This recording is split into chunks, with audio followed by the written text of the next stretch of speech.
Hey, hi everybody. How are you? Welcome. Welcome to our show. I'm Musa Jackson, and this is Ambassador Digital Magazine Live.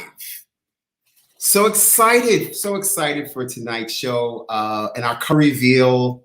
Um, really great people.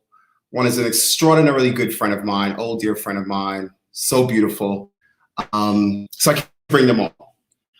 But first, what we do is you always talk about what's happening, and I just want to say to everyone, it's still Pride Month, but it's also Juneteenth, and I've been celebrating Juneteenth actually personally for a few years now, and Juneteenth is so important, and I'm so glad that they're finally making it a holiday, well deserved, well deserved. I mean, what more do we got to do, y'all?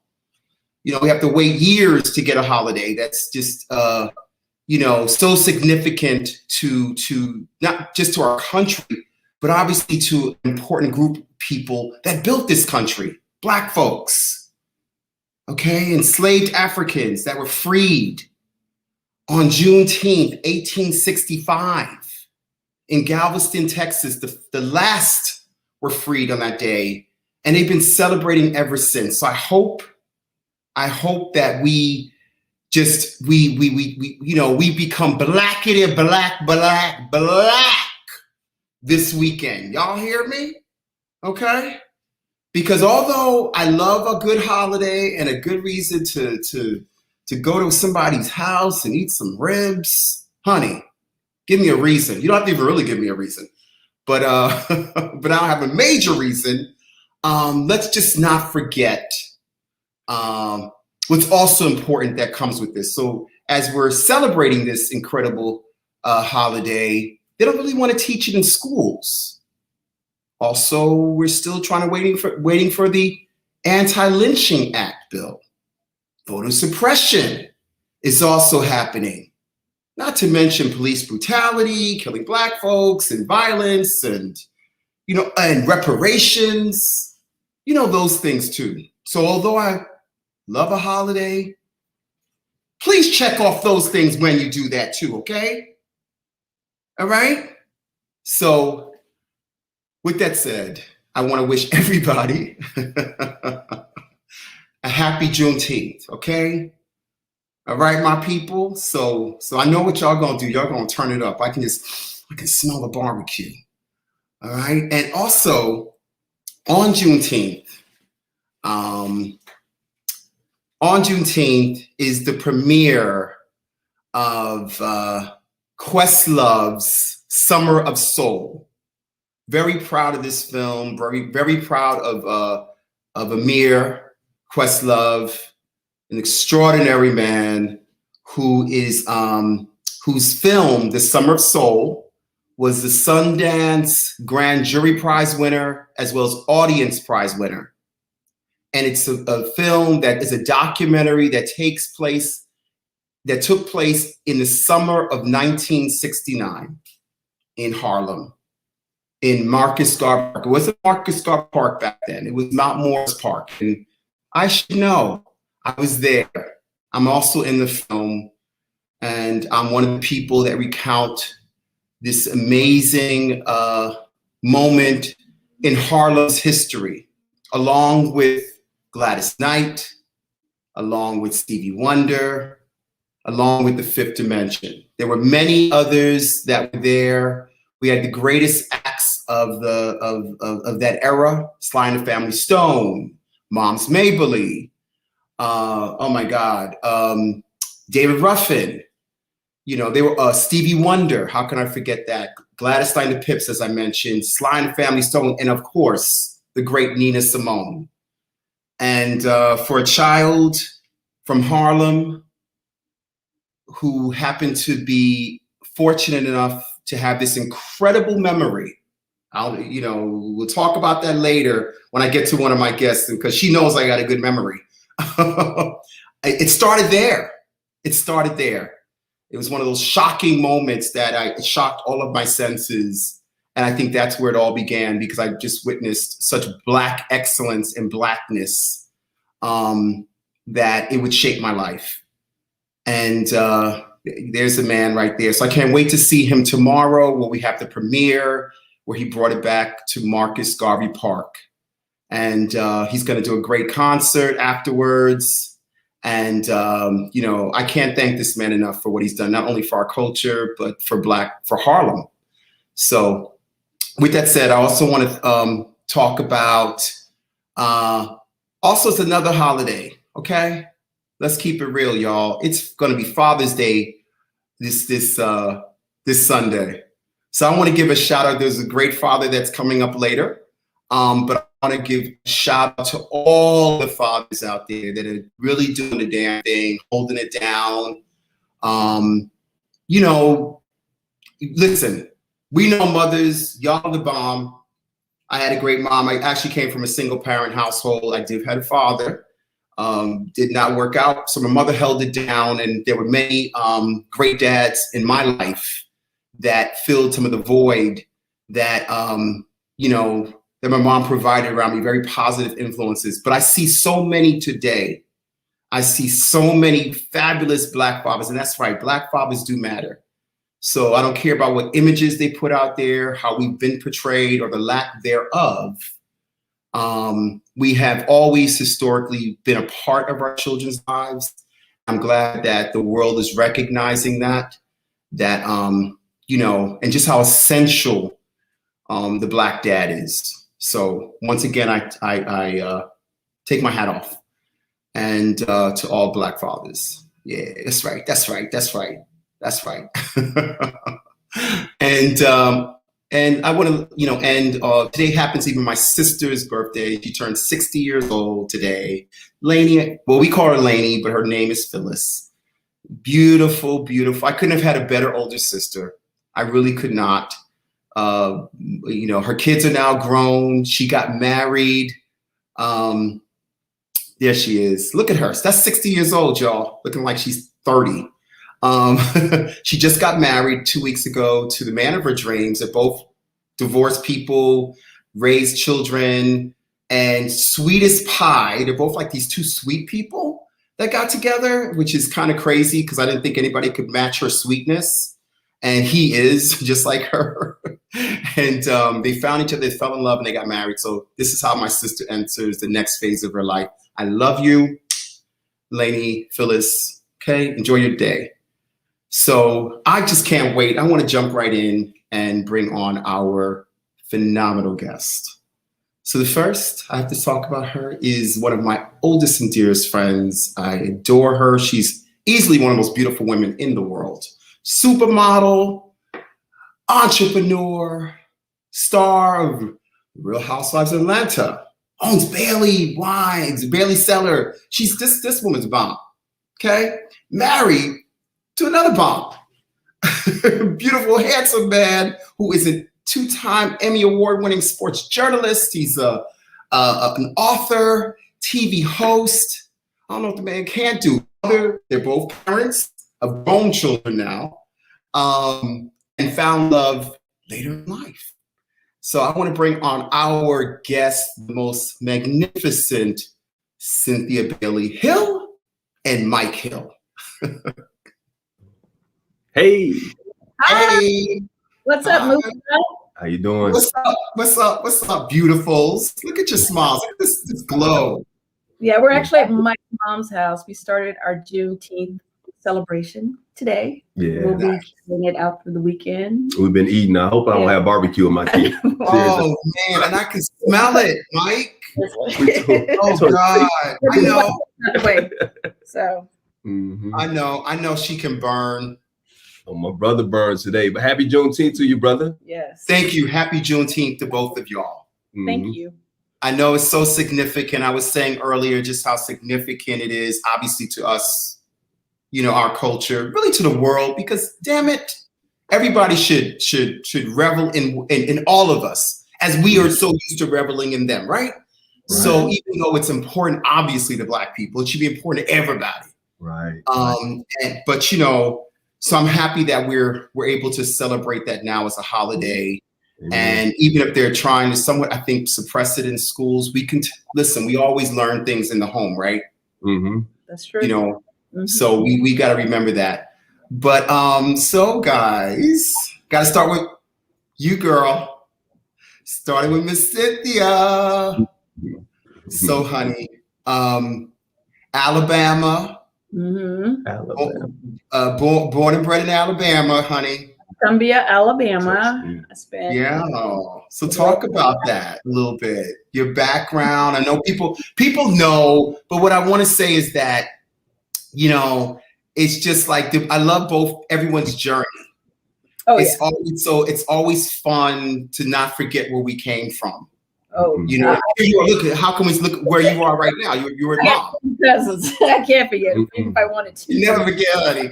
Yes. I am a small town girl. I grew up in a small town called Tuscumbia, Alabama, most commonly known for being the birthplace of Helen Keller. It's like the only I think it's the only tourist attraction there. So grew up there my whole life, graduated high school there. Noel.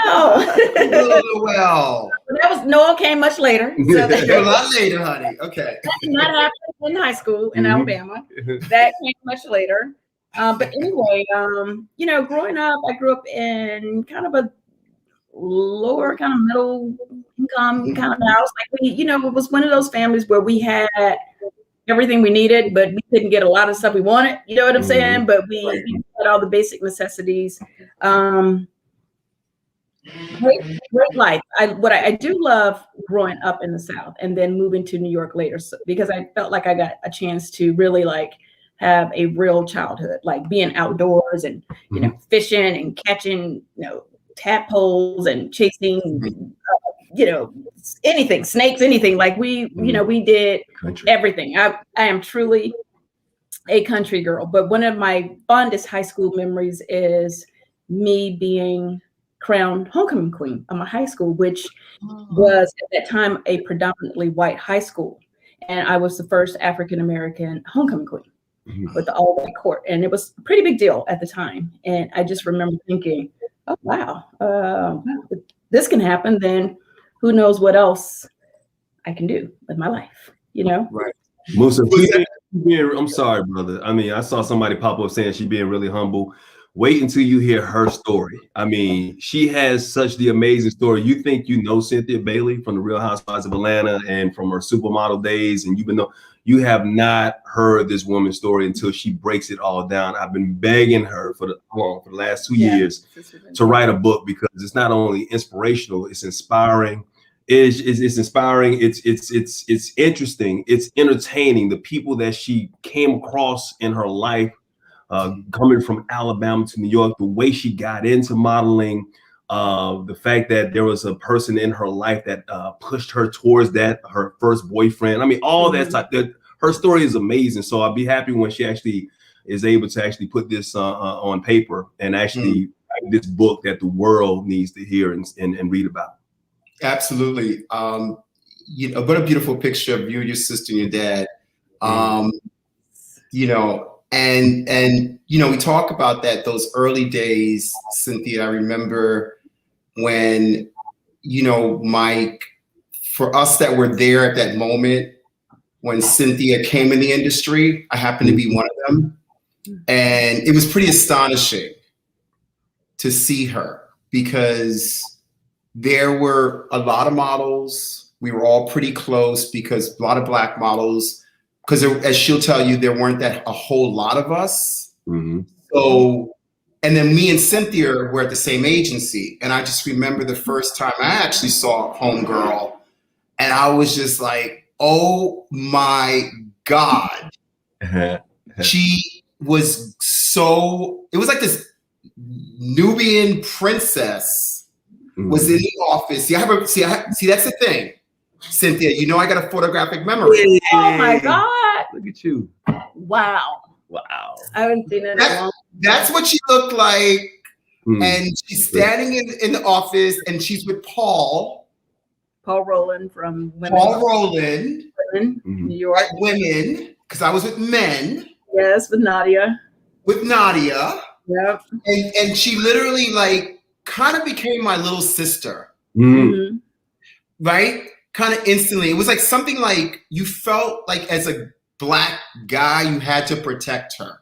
Mm-hmm. Do you see what I'm saying? Mm-hmm. Because it was just so, you know, first off, as a dude, you protect the women out there, but she came from Alabama. You know, she was so beautiful. And it was just like, and then she was fun. Mm-hmm. You know, Cynthia was a whole lot of fun. Still is. To hang out with. Always. She tell you about all that? All right. Always. Okay, I'm getting really uncomfortable with you guys talking about me. I'm like shy, blushing, everything. It's still after all these years? Yeah. You know, I look at my life like I'd have known what you know, when you're actually going through the journey yourself, you don't think everything you're doing is like, you don't think you're making history. You don't think like anything you're doing is that big of a deal. It's only when you're older and you look back, you're like, oh my God, I did this, I did that. And, you know, I know this person and that person. Yeah. You know, it's pretty cool. It's pretty cool. But I still, I'm listening and you are being very gracious. And thank you so much. I remember you were one of the first people that I met when I came from Alabama. Right. So I really saw the shy country Cynthia and became the evolution of me. So it's pretty cool to be a part of your magazine, like knowing, like we just have so much history together. No, it's crazy because you really know me, like for real. You know, it's not surface. And when, you know, you reached out, I was like, are you kidding me? Like I will drop everything I have to drop to be a part of this. And I know this is not really about you, but I am so proud of you and what you have done. And the thing that I always loved and respected about you, Musa, we used to call you Stacy, but you know, Musa Stacy, whatever. Look at you, Mike. Look at I need to hear that story. No, but you've always been, you know, energy is so important. You've always been such an optimist. You were always so positive. Like, you know, it does not surprise me that you have your own magazine. None of the great things that you have accomplished in your life surprises me because you were always that guy that could do it all. So anyway, okay, so back to y'all. Thank you so much, Cynthia. But back to y'all. So you know what? We're gonna give you a little break because I want to talk about your beautiful husband over here. I'm more comfortable like Mr. Mike Hill. Yes. Mr. Mike Hill. Hey. So Mr. Mike Hill, let's take it back a little bit, baby. And go back to your beginnings. We know you wrote a book. I get that. We'll talk about that a little bit later. But let's hear it from you. How, where you born? How did you grow up? You know, that kind of stuff. I was born in the Bronx in New York, but I moved to Alabama at a young age. Crazy. So it's crazy. It's like she was born in Alabama and moved to New York, and I was born in New York and moved to Alabama. So I was. This is you know I love shit like that, Cynthia. Oh my God! Look at this. So cute. My brother Preston, and that's me. I was probably like 4 or 5 years old in that picture right there. That's still my big brother. But so I grew up in a small town called Bessemer, Alabama. Down there they say Belma because they don't enunciate. So Belma, they say Belma, Alabama. That's how they talk down there. Cause you know what I'm saying. So you gotta. But it's right outside of Birmingham. Went to high school like everybody. I wasn't the most popular kid in the world, but I knew what I wanted to do. I always had good values instilled in me because my mom, who was right around the corner, I'm not saying it because she can hear me. Yeah, but she was such a strong woman and always raised me the right way, even though I really didn't have a proper male role model in my life ever in my life. But because I had such a strong grandmother and a mom that taught me values in my life and taught me how to treat people and the right from wrong, it led me on the right path, and they put God first in my life always. So, I went into the military when I got out of high school and got into broadcasting, and my life is simple. I mean, like once again, I wrote a book about my traumas and things I went through because of some of the things that I saw when I was growing up, like a lot of abuse and with my stepdad, which I can tell you about later if you guys are interested in or whatever, and not having my biological father in my life. And having to deal with all that trauma and all the issues that a lot of Black men have to go through in their lives that I had to deal with a little bit later. And that's the reason I wrote the book. But everything that I went through led me to where I am now. And honestly, I really wouldn't change a thing because it's made me the man that I am. And I'm just happy to have this life because it led me to this beautiful lady. And, you know, like they say, you know, this is the last chapter in my book is happily ever after. It's going to be the last. It's definitely going to be the last. I can't afford any more books, to be honest with you. Two failed marriages, but no, this is it's once again, like you said, she's spoken very highly of you. And so it's an honor to just be able to grace the cover with this beautiful queen of mine. Well, I'm so happy to meet you, Mike. Oh, thank you, brother. You know what I mean? It's like Cynthia will always be my sister. Thank you. You know what I mean? And if and her happiness, if you know, it's our happiness instantly. Yeah. You understand? And so when I felt your energy. I'm an energy person, a good heart. You know, she mentions that in the interview, but I can feel it from here, you know. And I love hearing these stories because she knows I'm into synchronicity with the Alabama thing. I did not know that. And I always, right? That's freaky. That's great. That's so cool, though. I love that. Yeah, the whole story, like our families are like, it's similar in so many ways. I mean, our brothers' personalities are like our moms, the things that our moms had to go through in their lives, it's just so similar. I mean, it's amazing. Once we got together and we found out and talked about each other's story, we're like, yeah, we're supposed to be together. Right. It feels right. Yeah, I will go so far to say, you know, we just celebrated, did we celebrate 8 months yet? Yeah, 8 months. 8-month anniversary, wedding anniversary, which is amazing. Because we got married last year and it was like going on last year. So we're very happy and proud to be sitting here married together 8 months in, a lifetime to go.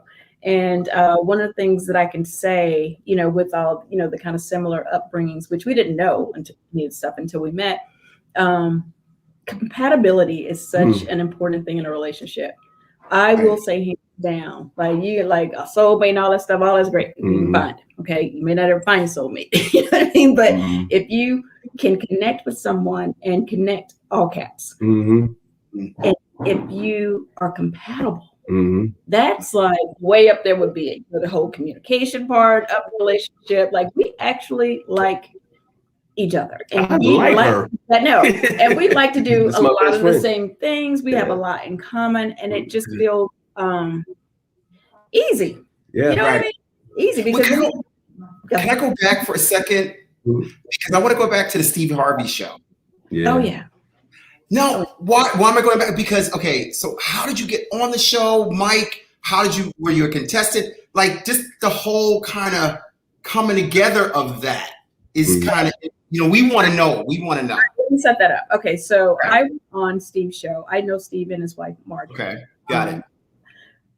Anyway, that has nothing to do with it. Okay. I was on there doing some press for Bravo for the Real Housewives of Atlanta. And you know how they, you know, shows coming on when we're premiering, you know, they send a couple of us out to do press. So I was booked to do Steve's show. So I go on his show.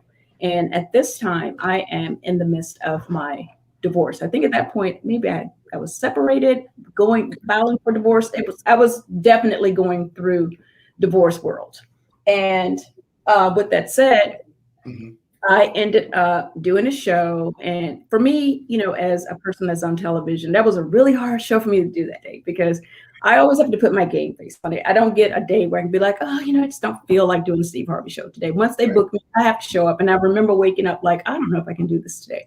Like, I don't feel like being strong or acting strong and acting happy if I'm not happy. Like, I just didn't feel like putting my game face on. But anyway, I got through it.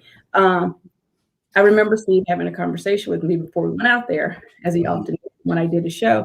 And, you know, we were just talking about life and marriage and whatever. And I said, you know, I said this publicly many times that I would never get married again. And I meant it because I was going through a divorce. And all I was thinking was, if I can get through this, I'm never going to be in this situation again.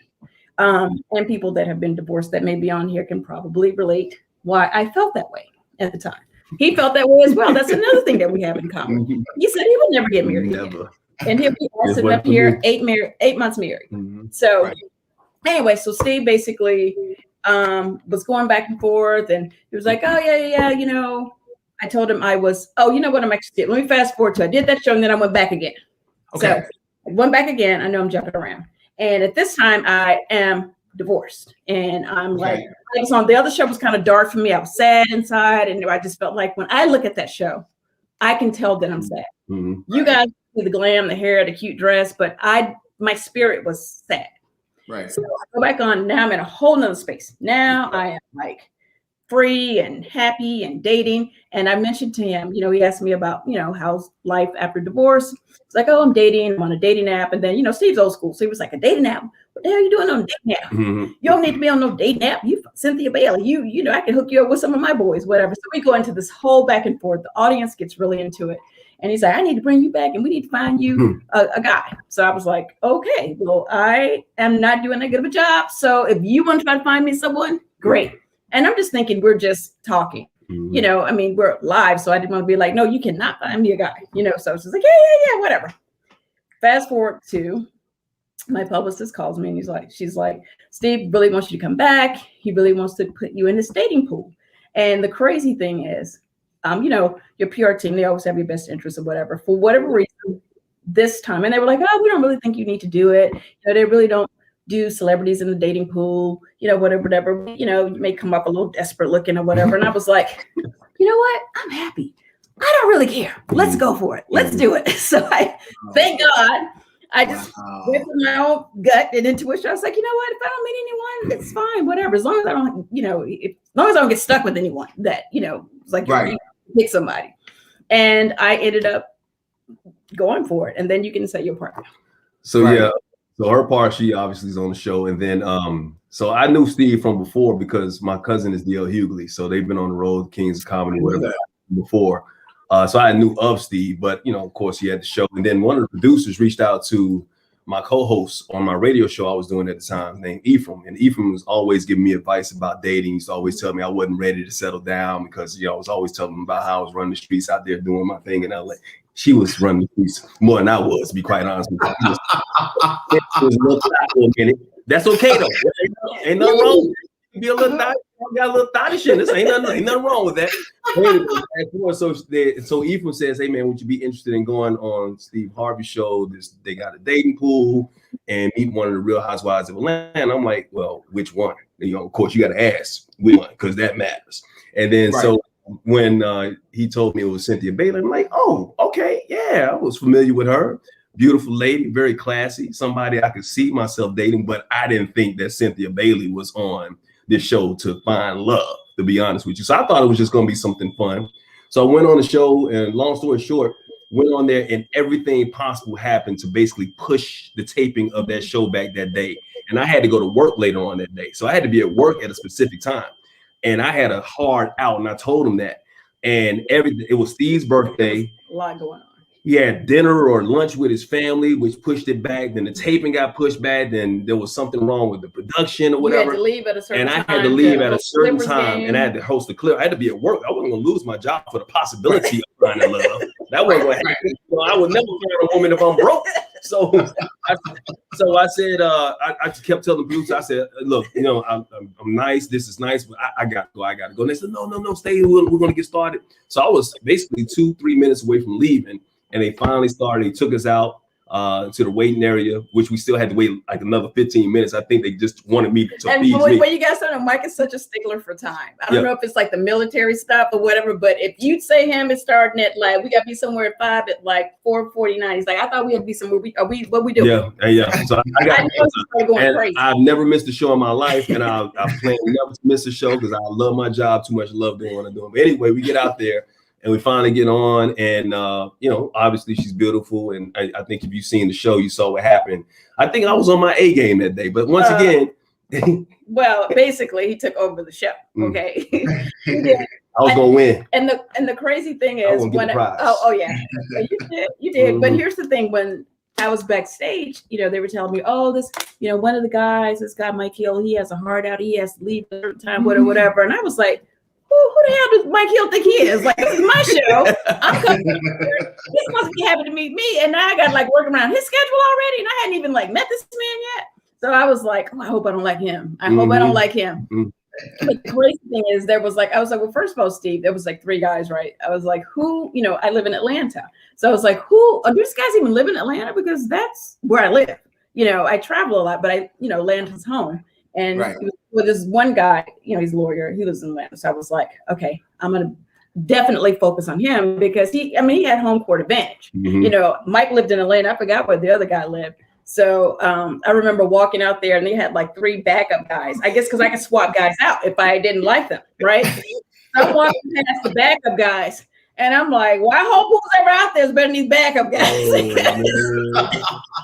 Mama was saying, I was like, these guys won't be backing up anything over here. That's for sure. So anyway, so I go out there and I would ask Mike this question and he would like hit it out the park. This is my man definitely believes in God, but I will say I was revving Hill that day. He was revving Mike that day. When I tell you everything was, I thought I was getting ready to be the first lady for real. I was like, oh, is that a ministry like in your future? Like, I mean, I believe in God and I love God, but I didn't know if I was ready to be the first lady of a church because he was coming off like a pastor. Pretty much. Right. Well, every question they ask, I am a spiritual based person. So the basis of it. So, if we're talking about love and they're asking about love questions, that's where I was in my life. I do have a spiritual background. I do know the Lord now. Don't act like I don't know the Lord, so. That's how many times we've been to church since we've been there. But how many, it was COVID concerns, Musa. But we know I've been trying. I said pick the Bible. But we do pray together all the time. So we pray together. So we do have God in our heart. We do have God in our marriage, and it's first and foremost. But yeah, that day just seemed like every question just happened to be. You needed God on your side that day. And God helped me win. God on your side. Look at God. Look at God. Look at God right here. That's Jesus. Right. There you go. I'm about to lean on God. Oh God. You owe God, Mike. I owe God. But I win, and obviously I don't think Cynthia Bailey's on the show to be in love with somebody. So I actually had to go. So as soon as you saw the picture, that was the first time we ever hugged. It was on the show. Right. You just put the picture up, and I said, "Hey, you're beautiful. Nice meeting you." And I rolled out. I left. Well, it was kind of a tight hug. It was a delayed hug. He kind of like pulled me in. He like one of them hugs. Well, I was gonna get a feel. Pull you in. Yeah, that was the first time we. First time I ever. Yeah. You know it then, didn't you? Did you? Who was in? Cynthia, I'm looking at this kiss right here, right? Yeah. Look at it. Did you feel it then? Well, first of all, Mike they never said he was going to get up and come over to me at any point. So once the show was over, I thought we would end the show and then I would talk to them off camera or whatever. Mm-hmm. So Mike decides to just produce his own segment, basically. After I pick him, he just gets up and starts walking towards Steve. And I'm like, who's coming over here? What's getting ready to happen? And he just comes up to me. As of course, I get up and he pulls me in and he says, you're beautiful, whatever. And he smelled good. Mm-hmm. He looked good. And I was like, oh my God. I definitely felt like this man is going to be in my life in some kind of way. Mm-hmm. At the time, I walked in and was like, oh my God, I am in love with this guy. It was a slow burn for both of us. Well, we became friends first. She was flaky a lot of times. She blew me off once or twice. The thing is, once I left, I didn't think I thought I'd see her like in a couple of years, maybe at an event, some celebrity event or whatever. And I was going to walk up and say, hey, you remember me? I met you on the Steve Harvey show. I won the date. You never gave me the date. But the producers had other things in mind. And once again, this is God because we didn't intend this to happen. So the producers actually called me like a week later. They started emailing me like, hey, Cynthia really wants to go on a date with you. Is it okay if we give you her number so you can call her to go on this date? I did not know that they were saying the same thing to Cynthia. So they hooked it up that way. And so eventually when she came back in town, I think I was doing a podcast with Claudia, and she came on the podcast and we went on our first date afterwards. And that day, that's when the first time I knew that, you know what, this woman is going to be in my life in some capacity for the rest of my life. I don't know if I'm going to introduce her to her next boyfriend, her next husband, or if I'm going to be in her life that way. But I knew she was so sweet because what happened is we was walking to the restaurant. Roscoe's. Was it Roscoe's? It was Roscoe's. We was in Hollywood, and all of a sudden this woman comes out of Roscoe's. Jesus!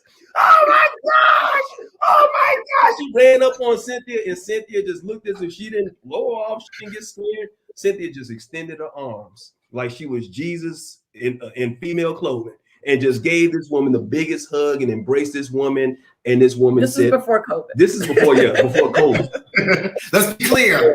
And you know, I've been around celebrities before, and I know some celebrities can be like really uppity or whatever, or I think they're better than their fans, and I hate that. Mm-hmm. So this woman goes back, and I'm like, so I said, you know her? She's like, I don't know who that is, and she just walked off and just like, oh, it's beautiful, and I knew, I was like, she's down to earth. She is who she is. Once again, like I said, you know as well as I do. Yes. Bailey does not have one fake bone in her body. Not one. And this is what I love about this woman. And she could leave me tomorrow and tell me she hates me. I will always love her and respect her for the person that she is, because she's just a beautiful angel. She really is. I could not have asked for anyone better in my life than this woman right here. Once again, this is one of the reasons why she is my best friend in the world. And when I'm alone, when I'm away from her in LA and I get to do something fun, I miss her and I wish she was with me. And I got, my boys or whatever that I hang out with, but this is my girlfriend, this is my boyfriend, this is my everything right here. Not my boyfriend like that, but you know what I'm saying? But she's we get it. She's my everything. And and I'm happy that I can spend the rest of my life with her. Why did you keep that next time we get into it? Well, those things happen.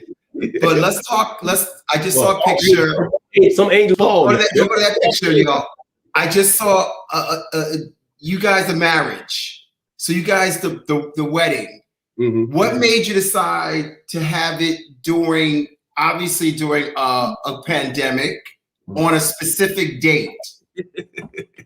Well, when we initially set our date, there was no pandemic. Mm-hmm. There was no COVID-19. So we had set 10-10-20 as our perfect wedding day, long before we ever knew what COVID-19 was. Mm-hmm. And we loved that date because of what it symbolized. If you put it together, 10-10-20 is 2020, which is perfect, vision, whatever, perfect, whatever. And our mantra is we're not perfect, but we're perfect for each other.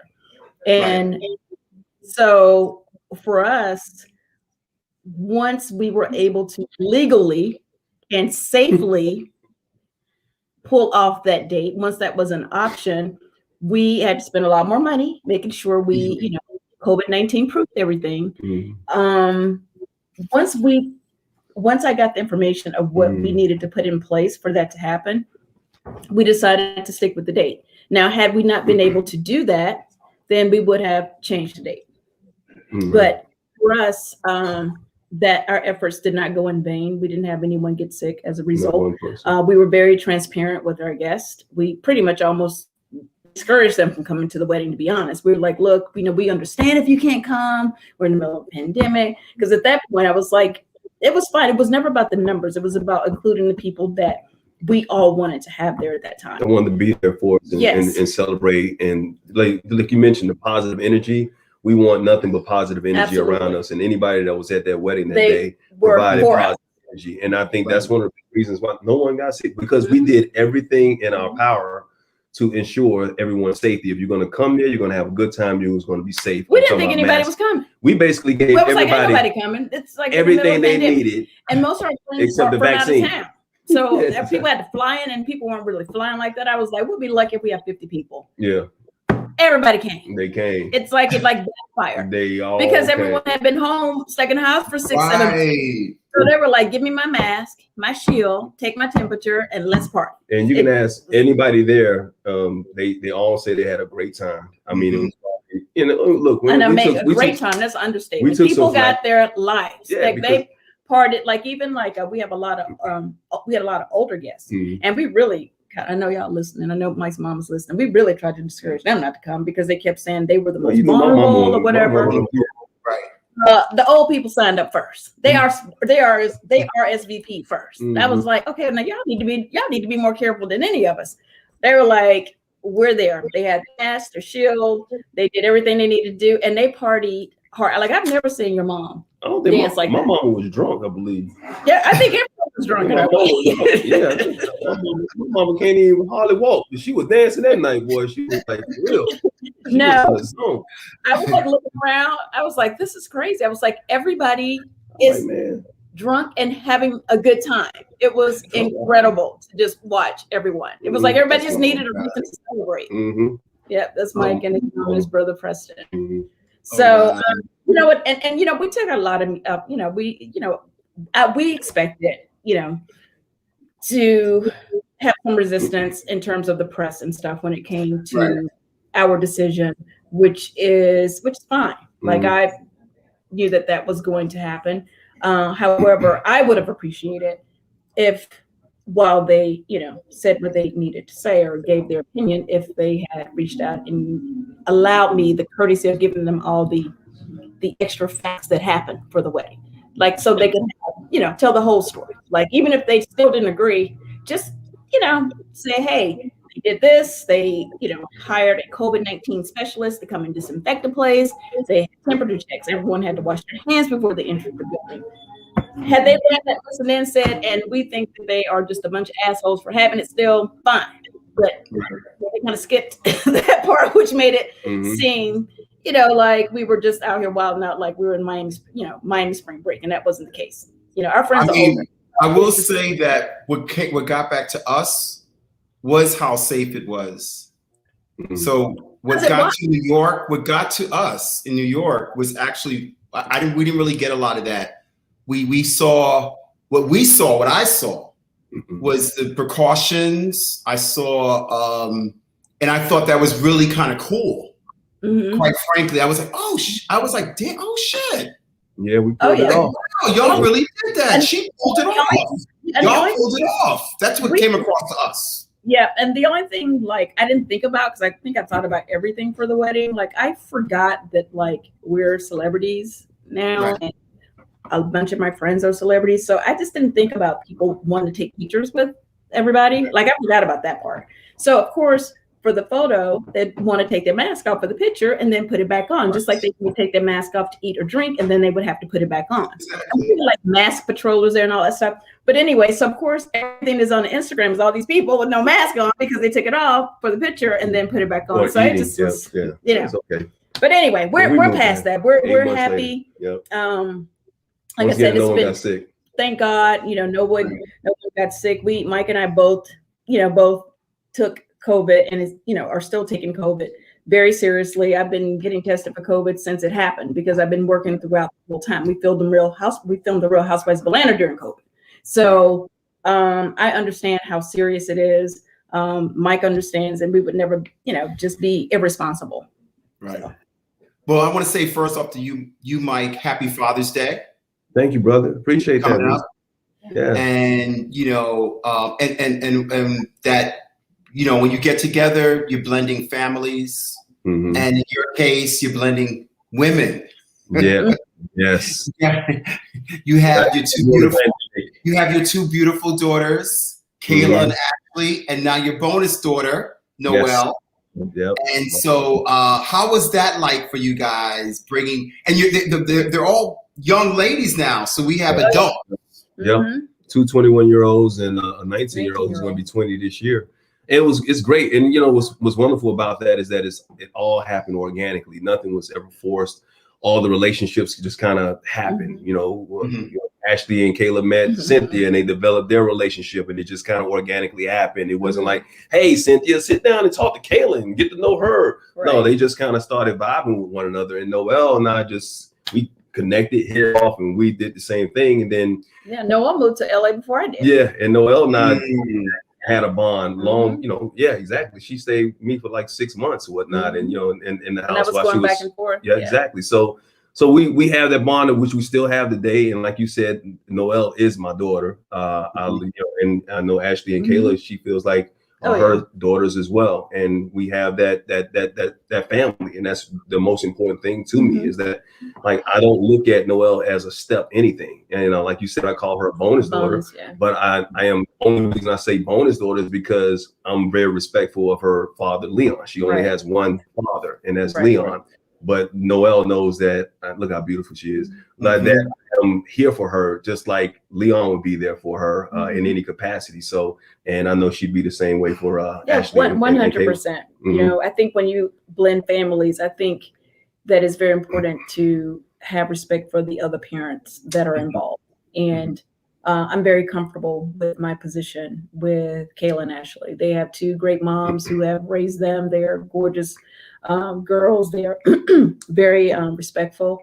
And I never want to make any of the moms feel like I'm intruding on their territory or whatever. I'm very respectful. So it was all organic.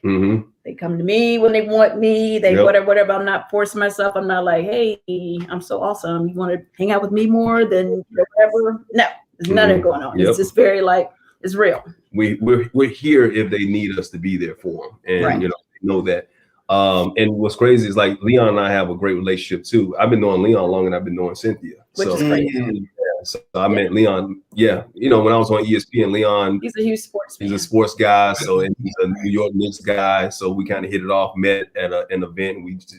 And then I didn't even really think about it when I met Cynthia, to be honest with you. But you know, we have a bond. That's my brother, and have that blended family. And you know, a lot of people give us credit for doing the mature thing. I just think it's the right thing, and I wish other families would be that way, because you don't stop being family once you have a divorce or you separate from somebody. You know, the blood is still there, and you still have to have that relationship, and you still have to kind of build as a community. Well, I think especially if there's children involved. I mean, I'm not saying I would, you know, be friends with all my exes. Maybe. I'm saying, you know, our journey was our journey, and when it ended, it was okay for it to end.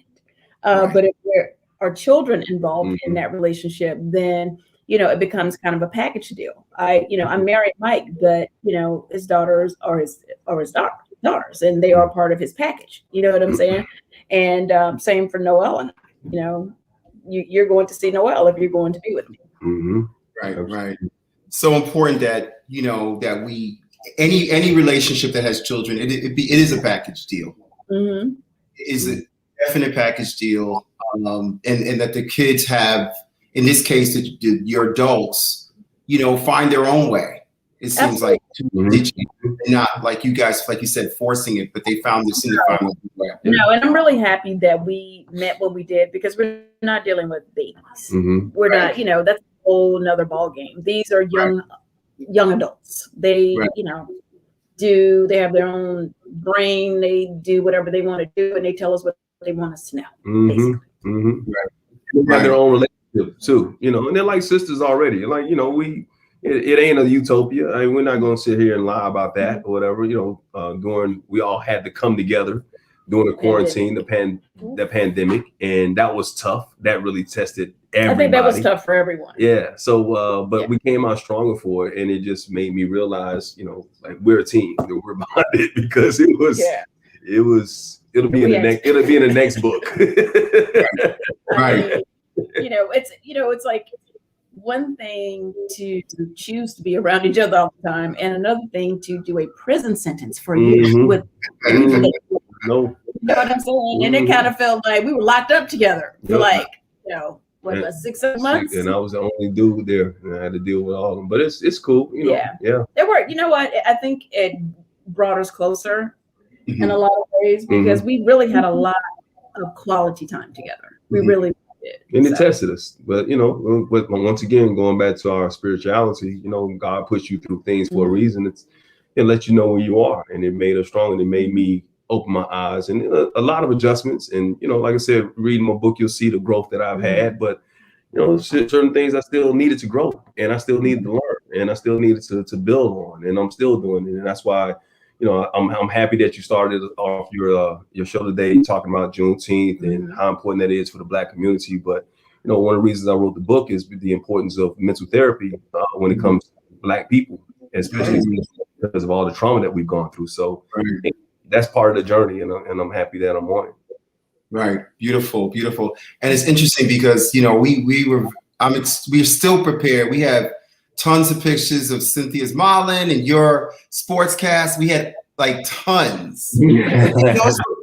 Like seriously, it would have been about like, okay, Cynthia's covers for Essence and Mike's Sports, Center and all these things, but you never know how a show's gonna go. Mm-hmm. You know what I mean? And it was really, honestly, always about you two. And I think people don't get to hear a real couple, right? A real Black couple. There's your mommy. Yes. There's your mommy. Could not have this program without showing your beautiful mom. Yes. And she just followed us. Hi, Barbara. Oh, she's on here. Oh, she's following Ambassador. Figured it out. Oh, she started. I'm like, yeah, girl, what's good? Anyone that supports us, you're gonna get 2 fans in Barbara Morris and Linda Eaton. I guarantee you. Our parents, they have their own relationship, a great relationship themselves, and I think my mama loves Cynthia more than she loved me. It's almost like to be honest, like I can be coming over here, I can fly from LA and hadn't seen my mom in a month and a half, and I'm like, I'm in town, I'm coming over. Well, is Cynthia coming? Is Cynthia coming? She gonna be with you, baby? Is Cynthia coming? And if Cynthia ain't coming, it's like, well, you can wait. Why you need to come today? Okay. And I know she's in heaven with having you over there right now. Yeah, she's in heaven. Tell her, give her an ambassador. Please give her our love. Miss Linda. Miss Linda. You want to come on camera? Come and say hi. Well, she say hi. Miss Linda. Mm-hmm. Come on. Hi.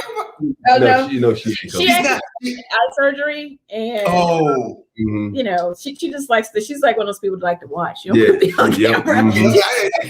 She called me yesterday. And she was like, "I thought what happened to the interview you guys were supposed to do?" She was already set to do it last night, and I apologize again, everyone that's on. No, we're happy to have you. Having to postpone it. I actually have been doing a lot more acting, and I booked a sitcom. Well, and it was pretty exciting. And she's a thespian, and she's going to be in a Games People Play as well on BET. It's coming out, so she got a recurring role on 2 different shows right now. Yes, beautiful Cynthia. Yeah, she does it. She's doing it. It's pretty cool. Another transition. Well, here's the thing: as a reality star, I get to play myself all the time. Right. It's exhausting. It's really fun to play someone else. I'm kind of, being Cynthia Bailey, playing my own self on television. I'm a little tired. I want to break out and play some other folks. Well, and Mike, I know how great you are. You've won a couple Emmys. Thank you. Yeah. And you're fantastic on camera, looking good, sounding good. You're smart. You have that wisdom. You know how to get out. You got the thing. Can we see some? Well, and even though it's a specific type of on-camera situation, could there be some potential acting things for you?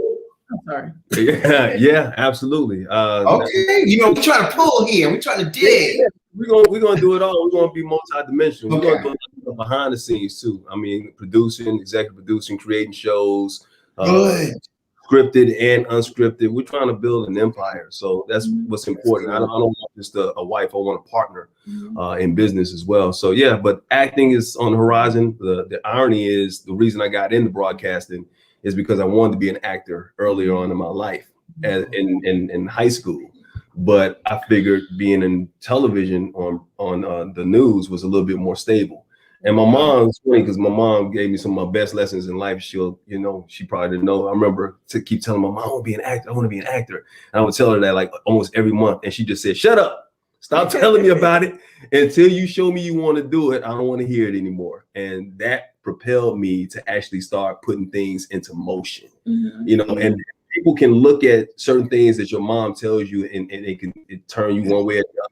But I give her all the credit in the world because without her and my grandmother, I would not be in the position I am now, winning 2 Emmys and being on Sports Center, working at Fox Sports, now working at the Black News Channel as a morning anchor, and even pursuing acting and being as creative as I try to be. So, that's important, that you have somebody in your life that basically let you know that you can do it first and foremost, but secondly, that, if you want to do it, it's up to you and you can't allow anybody to stop you from doing it. Amen. I mean, that's a winning combination. Yeah. Another fun fact, Musa, before I started my modeling career in New York, had that not been an option, one of the things that I was interested in doing had I gone to college was studying journalism, because I actually wanted to do the same thing that Mike ended up doing, which is crazy. Again, another weird thing that we have in common. Right. College is equally yoked. How's that sound? Yeah, we both Equally yoked on television. Yeah. And I didn't think about acting at the time. I was like, I didn't know any actors. Right. And I used to, we didn't have like the cable package. So we watched a lot of the news and stuff like that. No, we didn't. We used to steal cable. So watched a lot of news. And I was like, okay, well, that's a good way to be on TV. I could go and I could be a news anchor, Right. Oh, remember that? Oh my God. Is that you and Musa? Yes. Yes. So let me tell you a little bit about this, guys.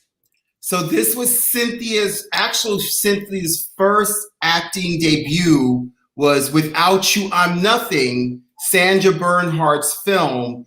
And I was her date and to the premiere. I escorted her, which I did a lot. Yeah. And she was wearing Isaac Mizrahi. Oh my God, I can't believe you remember. I have a crazy memory. Yeah, It's Isaac. what served me well. And Musa, when she writes her book, she's got a funny story about when she filmed that movie. Yes. It's a funny story. I don't know if she ever told you. It involves her lying about knowing how to swim and almost drowning on set. And I still don't know. You didn't tell us that. Yeah. We only knew about the dinner. Remember the dinner afterwards? Where she had a big dinner and it's Jack Nicholson, Madonna was there. Warren Beatty. Madonna was dating Warren Beatty at the time. It was crazy. It was my first time going to Los Angeles. Right. They invited me. They were like, "Oh, come with, we're having dinner at Spago's," and I was like, "Let's have a dinner." I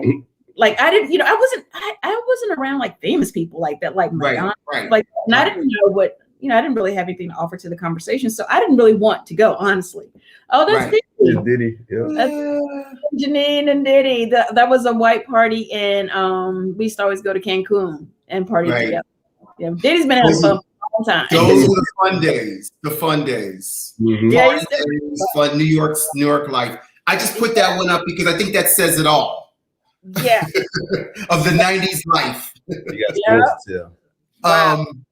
But anyway, I know we have to wrap up soon, but it was just really funny because that was such a like for me now being like on television and stuff, it's like so weird. Because I remember as a model when I booked that part, when I went to the audition, it was at Sandra's apartment on the Upper East Side. It was like this fabulous building. And when I pushed the elevator button to go in, Naomi Campbell's walking out, and I'm like, forget about it. I'm so like this, like whatever this is, and I didn't even know who Sandra was. They were like, "Oh, you need to go to this audition." I was like, "Movie? I came here for modeling. Like what?" Right. And I go in, and I basically have no idea who she is. I just saw Naomi walk out, and I was like, "Well, she got the part for sure." And I ended up getting the part. And one of the things that she asked me during that interview, and I never lied, but this was the one time something said, "Lie, lie. You're not gonna go ahead and lie." Naomi's gonna get it. So she was like, "Do you know how to you swim, right? Because there's a pool scene." I was like, "Oh yeah, absolutely." And I was thinking, I was like, "My luck, I'll get it," just because I'm gonna have to do the swim scene that I wasn't ready to do. Oh, that's me and Rose. I used to date her brother Leslie Zamore. Do you know where that was? Yes. Where was this? Do you know where this was? At your place. Was that at my apartment? Yep. Yeah. At my apartment on 106th Street. That's so crazy. Upper West Side. Yeah. Amazing. Well, listen, you guys are amazing. I want to bring on the photographer. I see James waiting so patiently. James Hicks, there he is. Hey. We always bring on the photographer. It's what we do. And just the wonderful shots. James has worked with us. He's a phenomenal photographer, as you know. And so I'm going to let you go from here, James. You can talk about the experience and everything. It was amazing. It was amazing to reconnect with Cynthia. We hung out years and years ago. We met through Tony Marshall, makeup artist. You remember Tony Musa? Yes. I do. Yeah, Tony was amazing. And he connected me with Cynthia, and we shot a couple of times and hung out. And it was so fun. I don't know if you remember Cynthia. At the time, I used to smoke. And we were at cigarettes. And we were at a cafe, and I was smoking a cigarette and having a coffee with what's that artificial sugar? With Sweet and Low. With Sweet and Low. And you said to me, you know, Sweet and Low will give you cancer. I'm like, Cynthia, I'm smoking a cigarette.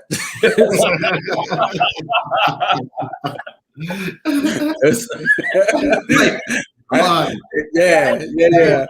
I remember that song. I was looking out. Yeah. But it was so wonderful reconnecting with you, and so nice meeting you, Mike, and working with you. And I'm so happy with the images we produced. It was just amazing day. So here's that part of the show where I have my table. It's my version of a drum roll. So let's bring on the covers. Oh, right. Yeah. Oh, hey. Wow. I love it. And what I think is so interesting is you guys went with a black and white cover. I didn't see that coming. And I actually fell so in love with this shot. Well, from this series of shots when we were sitting out on the dock at Lake Bailey on the hill. I was wait, to put this out there. And I remember thinking, you know what? I'll just take a picture. I'll just use this one that I know they're not going to use because there was so many other ones. And I'll just do it in black and white because I know they're going to use it in color. And I just put it out there just as a teaser like months ago. And you guys ended up going with pretty much the same picture. That's crazy. Yeah. It's just such a my favorite shots. It's just such a great shot. Obviously it's in your home or your lake. And it's something very classic about it also. Like there's a timelessness with it. You know what I mean? Like Mike could almost look like someone from another time. I know, right? Right? If it was so many beautiful moments. I mean, it was he's just such a classic gentleman, and you're gorgeous with the legs and the body and the dress. You know, that it just works. I love this shot. It's really one of my favorite shots, and I love this cover. So, but we have Paul.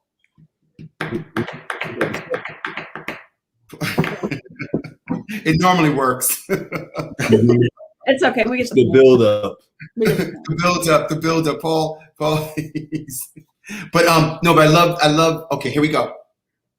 Here it is. Ooh. Hey! Yay! Wow. This is so strong.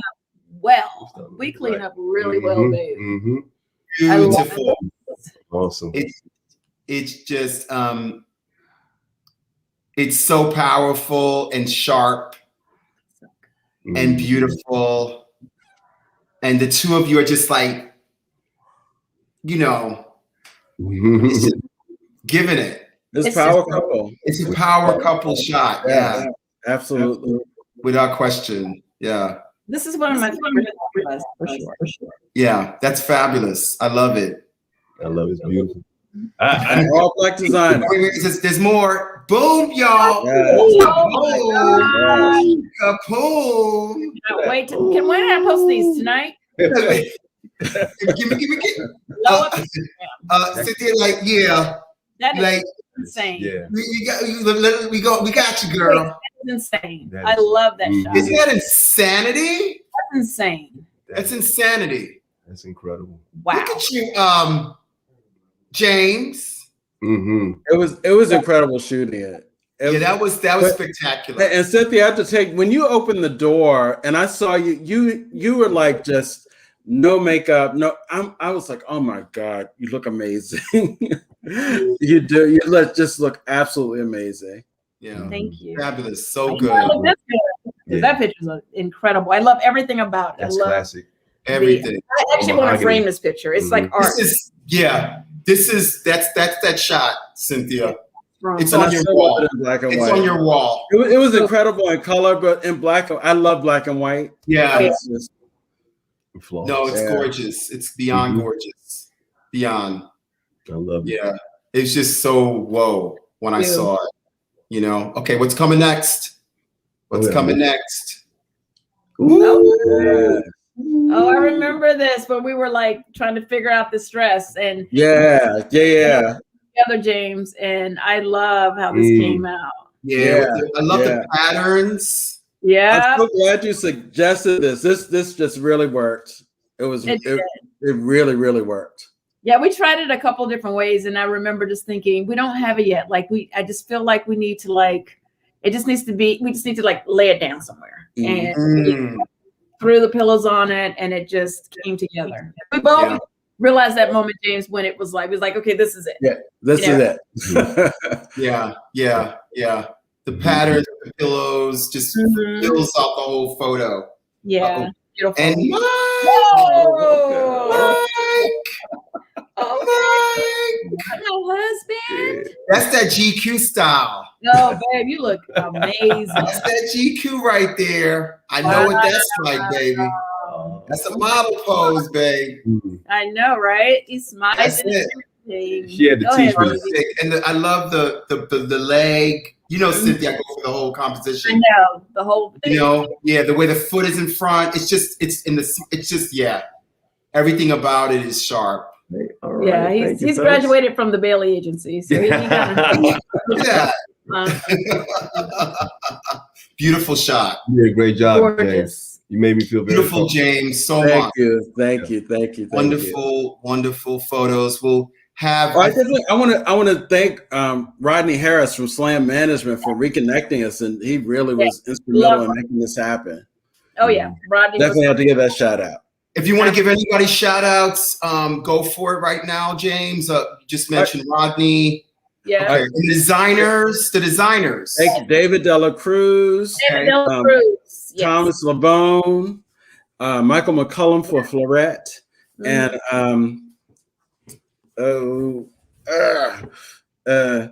for Mike's clothing. Right. We have it on. We do have it on. Thank you. I'm sorry. Yeah. I'm having a senior moment. No, we have it. We have all the credits listed. So definitely make sure you include everyone because we have everybody credited. Making the magic. I don't know if my assistant. It's a Melvin guy from Melvin guy. Yes, thank you. Thank you. Well, I also want to shout out my assistant, who is probably not on that list, who helped with everything. Yes, Chandler, the greatest, the assistant handler, in the world. Chandler the Great. Yes. He was amazing. I can actually add him. If it wasn't for Chandler, I could have been out of town the day of. Just send me his name, and we'll add him to the list. Yes. Okay. You just texted out his real name. His government. He's too good to be to actually be a real person. No, he's awesome, and he was definitely on top of me. Like, okay, you got the shoot, you got the ambassador shoot coming up. Make sure you got to go to bed early. You got to do this, that, and the other. And he was. I want to thank you guys so very much. Thank you for coming on the show. Thank you so much. It's and Mike, you don't understand. It's for me. It's so important to reconnect with Cynthia. You know, she was very important in my life. At a very early age, we were 18 and 20, and we were in a business, like I said before, where was so fantastic that it was just for two Black kids. She's from Alabama, I'm from Harlem, like you're from the Bronx. So it was just really important. So it means something to me. I mean, wherever I've gone in life, whatever I've done or whatever, she's very important. She's a beautiful woman. I'm so glad she met you. I'm so glad to have met you, Mr. Hill. I am. I'm a fan. I'm going to get your book, Open Mic. I want to promote that right now. Open Mic, y'all. Go get the book. It's on what? Amazon? It's on Amazon. It's in Walmart, on walmart.com, barnesandnobles.com as well. Yep, Open Mic. Beautiful. And we'll be tuning into your program. We'll be obviously Real Housewives of Atlanta. There's a Bailey Wines seller. One Cellar. Mhm. Yeah. As a matter of fact, there's another show that I just shot for Bravo. It's called, well, right now I think they're just calling it the Mashup. It's like the All Stars, but basically it is different housewives from different franchises that are put in a house together. So look out for that, you guys. It'll be coming out. They don't have an official release date, Okay. but it'll be on Peacock. So if you guys like Real Housewives of Atlanta, you're gonna love this because we mix it up with some of the other franchises. Fantastic. All right. That's my man. Oh, Mike. Mike. I always feel like I need to explain the cover because it wasn't like I was trying to, obviously my body. Trying to flex? No, it was me just being totally open and totally transparent. Yeah, totally transparent, and the most vulnerable you can actually be is being naked. And so everything that happened on that cover was for a reason and some symbolism, me being transparent, being naked, being totally out there, stepping out of the darkness into my light. The ropes around my body symbolized the chains that kind of bound me for so many years. All the trauma that I had to go through in my head was slightly bowed. But if you turn, maybe they got the backside. I don't know if they had the backside. On the back cover, you'll see me and it's well lit. And Cynthia is on the back cover with me. And she's got my back. She's got her arm draped around me and she's speaking in my ear. She's always talking to me. So don't ask me what I was saying. Yeah. Let's just say, the microphone was, let me stop. The microphone was a little higher. I had his back. Okay. Right. I got his back and his front. All of that sounds good, Mike. But for our viewers out there, they're going, he hot. Let's get that book. Okay? We get you, baby. All right, we get the spirituality, all that good stuff. Okay? But your fans is looking at it a different way. Okay? Yeah. So, but we want to thank you all. James, once again, thank you so much, and your team. Everyone that came, everybody. There it is. What a beautiful. Wow, it's beautiful. As you can see, I'm holding it real tight. Right. That can mean a couple of things. You mess up, and that's gonna go tighter. You see where the rope's around my neck right there, too. Right, it's gonna go tighter. You mess up. Yeah. She got the right. She can reel me in. Yeah. Thank you so much, man. Appreciate it. Thank you guys again so much. This will be out on our website either later tonight, first thing in the morning. It is kind of late or whatever. So you'll get it then. You guys will obviously get it. You can get it. Look, you guys have a hookup. So you get a little. Let me know when I post it. I cannot wait. No, you can post it. I'll send it to you tonight and you can do what you want to do. Okay, and then send me a list of all the people to. And I'm going to send you the credits. Yes, absolutely. Everybody the credit, so everybody gets credited, right, James? Yeah. Yes, James. It's so funny, Musa, because when you told me, I thought we were going to jump on for like 10 minutes for the reveal. When you told me it's going to be an hour, I was like, what are we going to talk about for an hour? Meanwhile, get off now. And I didn't get through listen, y'all don't understand. I got like 100 photographs. I got 3 Essence covers. I told you, sports. The Mike and Donnie show. I did my research. Oh, I know you did. Okay. I got you, Nancy. Entertainment Tonight. I got you, brother. Thank you. And real quick, man, if you don't mind me plugging this, I just started. I'm morning show host on Start Your Day on this network called the Black News Channel. So we're talking about Juneteenth. It's a black channel for black news for CNN for black people. To be honest with you. And I'm on a morning show that's like the Black GMA. So me and this lady named Sharon Reed, we do a morning show from 6 to 10 a.m. Eastern time on BNC. So we're having a lot of fun. We're also educating people, and I appreciate you guys for supporting and checking it out. Okay. Well, that's good to know. I want to thank everybody for joining us tonight. Thank you. Have a great Juneteenth. Yes, baby. One more. You guys enjoy your BNC, your weekend. Happy Juneteenth weekend. Happy Father's Day to all the amazing fathers out there. And if you get thirsty, please pick up my Seagram's Escape Peach Belize. All right. We got a lot going on. Where can we get that, Cynthia? Where do we get it? Anywhere. Where do we get your Seagram's? Any grocery stores. Anywhere we're seeing. And it's Seagram's Escapes Peach Bellini. Just saw it. Okay. I'm the brand ambassador for all the flavors. So any of the flavors that you like, and if you just want something a little light, take the edge off. It's not a lot of alcohol, but if you need to layer it up, it goes very well with vodka. Ouch! All right. I'm coming to Atlanta. I'm coming to Lake Bailey. Something like Bailey on the I'm hill. gonna come see y'all. Just day or two. Just come say hi. Please Okay. do. All right. Anyway, it was a pleasure to both of y'all. Thank you. It's our pleasure. All right. Yeah, really. I really Thanks for the opportunity. okay. And I'll have to shoot again, James. Okay. There we Well, go. Absolutely. Paul's on top of it. Paul's on it. Y'all was Paul great. is on it. That's what you talk about, y'all. Yes, that's that Jamaica me happy one. Oh, That wow. flavor They right had there. pictures for everything. Right there, y'all. Get Anyway. your life. Get your life. Okay. Much love, everybody. Much love, everyone. Enjoy your Mwah. weekend. Be Thank safe. Be happy. Happy Juneteenth. Yeah. And Mwah. happy Guys. Father's Day. All right. Happy Father's Day. Thank you. Mwah. Live your life with passion. Boom. Yeah. Yes.